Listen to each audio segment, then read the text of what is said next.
Good morning guys! Bali ang gagawin ko ngayon ay magbebenta ako ng Shiba Inu sa aking GCash account. So open mo yung GCash mo. Papasok mo ngayon yung dito, yung password mo dito. Retrieve, dahan-dahan lang, 5. Then maglo-loading. Kung mapapansin mo dito guys ay nasa 1 pesos yung account ko. So nasa crypto yung dito, yung balance ko. View all service. I-click mo yung view all service dito. Then hanapin mo yung Gcrypto. Ito, sa grow. Then makikita mo tong Gcrypto ngayon. Click mo yan. Then maglo-loading si Gcrypto. Welcome to Gcrypto. Dito tayo magbebenta ng Shiba Inu. Magwi-withdraw tayo. So almost there. Maghintay tayo kasi yung loading time medyo matagal. Depende sa internet connection mo dito. So pag na-open mo yung Gcrypto guys, nandito na yung SHIB ko. Nasa 1,377,000 SHIB. So ngayon guys, kung mapapansin mo yung trading wallet ko ay 0.30. Then i-click mo lang tong SHIB mo kung saan nandito na yung iti-trade natin bago natin i-withdraw. Yung SHIB ay mapupunta dito sa trading wallet bago natin i-withdraw, papunta dito sa may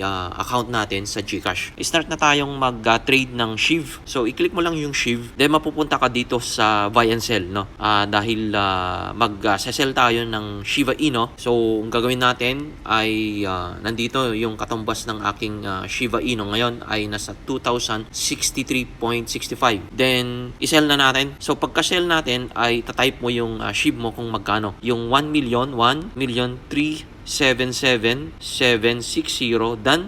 Then, mabilisan lang to.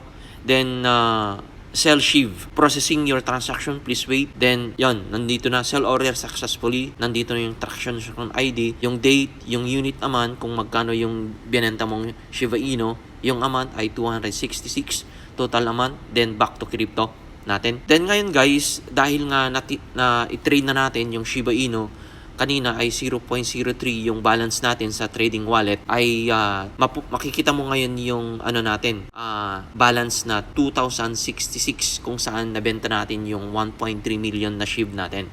So ngayon guys, ay magwi-withdraw tayo.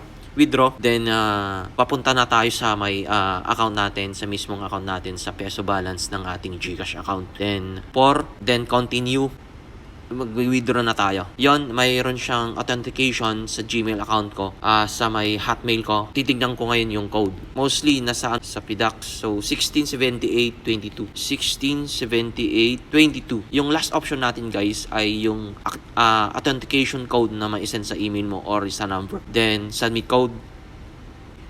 Maglo-loading. Then you have transfer funds to your GCash account. Transfer funds to your GCash account. Transaction ID. Yung convenience fee 00 amount. Then nato 2,066.94. Then i-close na natin. Done. Then i-close na natin. Then i-double check natin yung balance natin dito sa ating account. I-refresh mo lang. Nandito na. Ganun lang guys yung pag-sell ng Shiba Inu sa inyong GCash account. Then mapupunta ka sa trading. Then pagka-trading mo, mapupunta ka sa withdraw. Then withdraw, nandito na yung authentication code na ma-send sa email mo. Pag wala yon, hindi ka makaka-withdraw. Ganun lang guys, kasimple yung pagte-trading dito sa GCash account mo. Thank you guys. Don't forget to subscribe to my YouTube channel. Thank you.